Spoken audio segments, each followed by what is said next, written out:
Well, hey there, friends. Amanda here, and welcome back to another episode of Unbottled Potential. I am going to be honest, this is the second time I've recorded this episode. And normally, when I sit down to record, I'm a very, intuitive, fluid speaker. And so I just go straight through. And I will tell you, I went straight through the first time I recorded this. But today we're talking about a tender topic. We're talking about navigating grief and loss in sobriety. And y'all know that I am no stranger to tearing up and sharing my emotions with you. I think it's so important that you see examples of people who are comfortable with feeling and sharing their emotions with others. And yet, um, I was actually really surprised and shocked at how tender I was in sharing about this topic with you. And so I decided I would re record it. And I think you will probably still get some emotional, tender moments, but I really just wanted to make sure that you got the message that you needed. And today we're talking about something that really is one of those emotions that we consider almost insurmountable. One of the emotions, or a few of the emotions that we tend to try to most escape from. And in experiencing or in potentially experiencing these emotions, like grief that comes from loss, or heartbreak that comes from loss, this is one of the times where my clients and my students often slip up because they don't know how to hold space for grief. And I want to share some personal experiences with you, what that looks like up front and what that looks like long term, and how sitting with grief can actually be one of the most powerful things that you can do and why.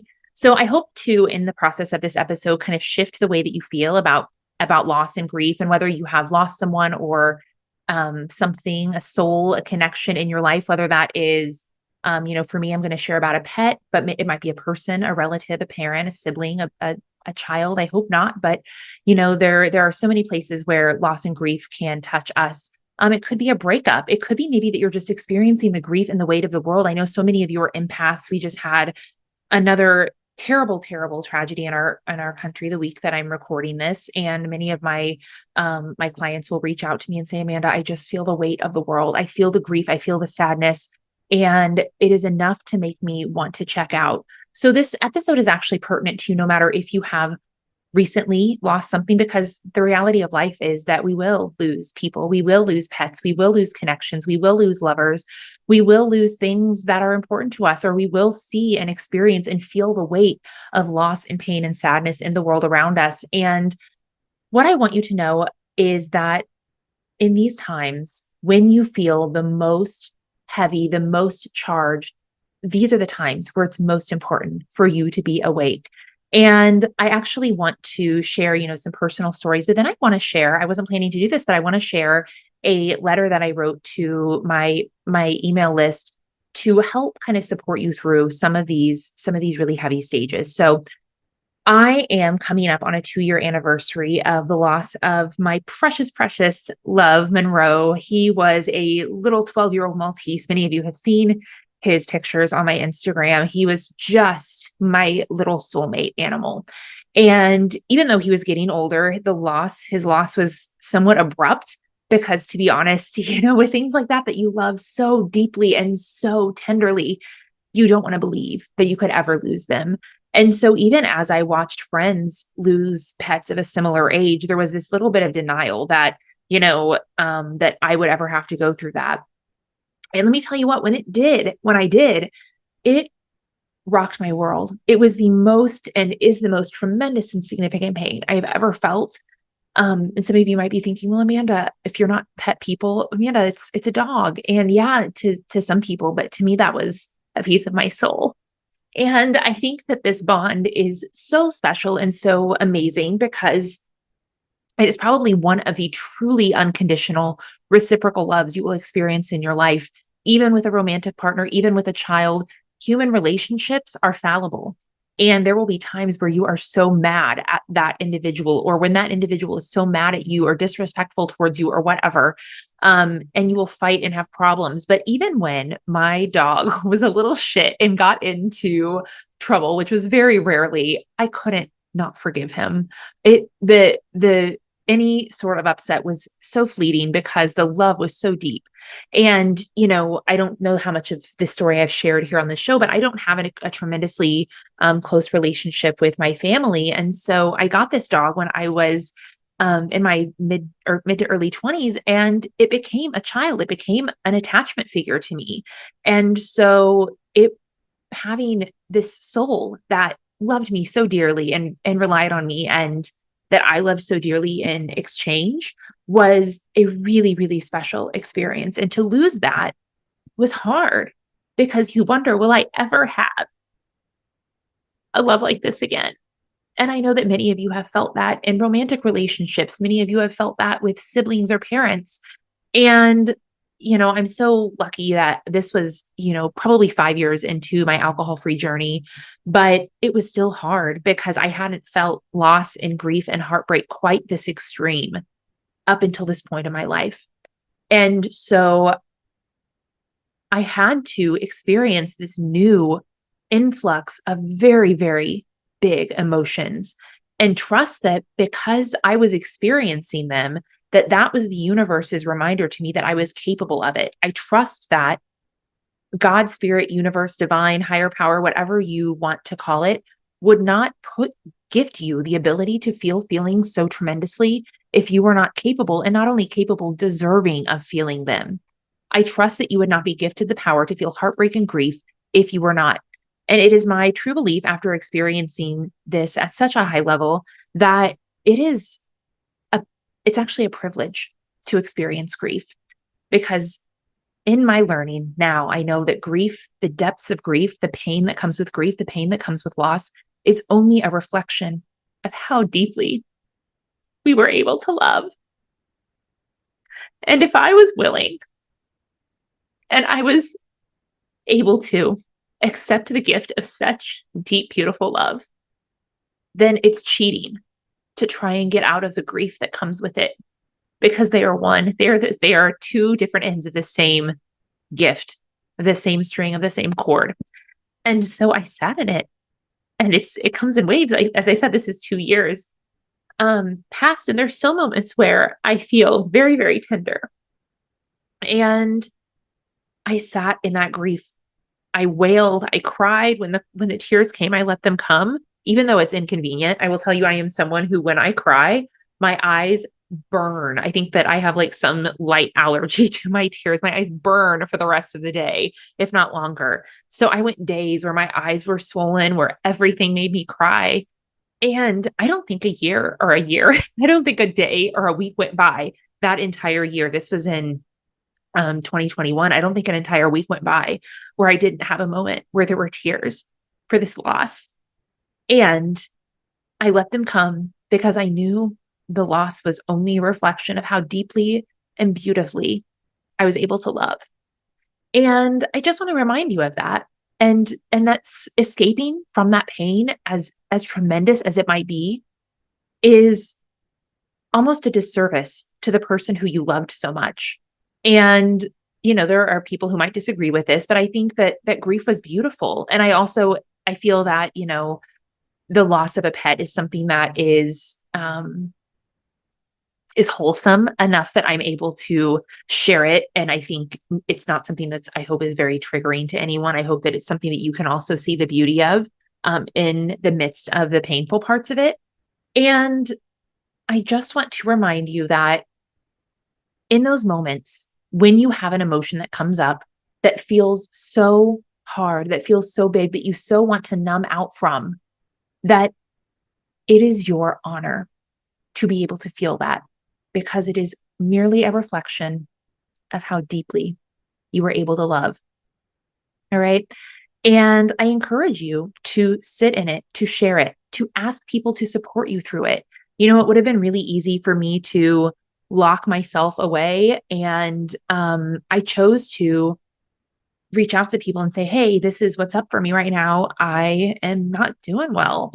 And some people I just wanted to share it with, just so they knew what was going on. But some people, I asked them for help. I had a really, really hard time eating because, when you have that kind of loss, your appetite just goes out the door. So I called on my friends to get me out of the house, to take me places where I could get light, nourishing meals, or to bring meals to me or whatever, because I knew that it was just so hard to do that necessary self-care during those times. And so I want to encourage you to reach out to people. If you have a therapist, make sure that you are booking time with that person. If you have people around you, if you don't think they can hold emotional space, ask them to do something tactical. Give them an assignment. People cannot wait to help you. You are not a pain in the ass. You are not inconvenient because of your pain and your grief and your emotions. In fact, when you show that you have human emotions and that you are ready to show up and handle them, people will value that so much. It makes you more human, but it also exemplifies for them what it is like to go through something hard. And often people don't know what to say when you are going through something hard. So if you can say, this is how you can help me, you are actually doing them a service by showing them, teaching them what they can do. And I think it is a big place where we have not been taught precisely what is possible in our lives. And I just am so proud of any of you who have gone through something big and hard and terrible in your life, period, but specifically as you are changing your relationship with alcohol and you are tempted to numb out and you are tempted to escape and you are tempted to forget. I think that really one of the philosophies that I hold very dear with this is that when you attempt to escape an uncomfortable emotion through drinking, you actually don't escape that emotion. What you do, I want you to remember that alcohol is a preservant. It's a pickling agent. Alcohol has been used in tinctures and medicinal remedies from the beginning of time, not because it's part of the remedy, but because it preserves the remedy. And in this case, alcohol is not preserving a remedy, but it is preserving a negative emotion in your body. When you drink to escape, you preserve or pickle the emotion and save it for later. You extend the life of that emotion rather than just feeling it, just sharing it, just embracing it, just letting it out, just sitting through it, which I know is so hard. But wouldn't you rather sit and feel it here in this moment than extend it for a lifetime? I still feel pain and sadness associated with that loss. And yet the weight of it is so much more. The word that's coming to mind is innocent. And before it was very painful. And now it's light, it's loving, it's still tender, but it's a different level of tender. And that's what I want you to get to with anything that's in your life. I don't need to become numb to it. I don't need to forget about it because you will always look back at something that you lost and probably feel a level of, I'll just keep using the word tenderness. But we want that tenderness to shift from deep pain to reverence, respect, joy that you were able to love something so much that you had that blessing in your life. Now, of course, there are different levels of heartbreak that you might experience that I said I wanted to touch on as well. And this is something I'm kind of throwing in here at the end. And I know that especially for those of you who are deep empaths, you might experience the pain of others and feel that it is too much and feel that you want to escape. And I'll read a note here that I shared with my email list and with my community recently, and I think that some of it will resonate with you. Here goes. There is nothing that I can say that can take away emotions at this level, nor would I want to try. Most of my clients have shared that they're struggling today, and if that sounds like you, I wanted to offer some resources and encouragement for you.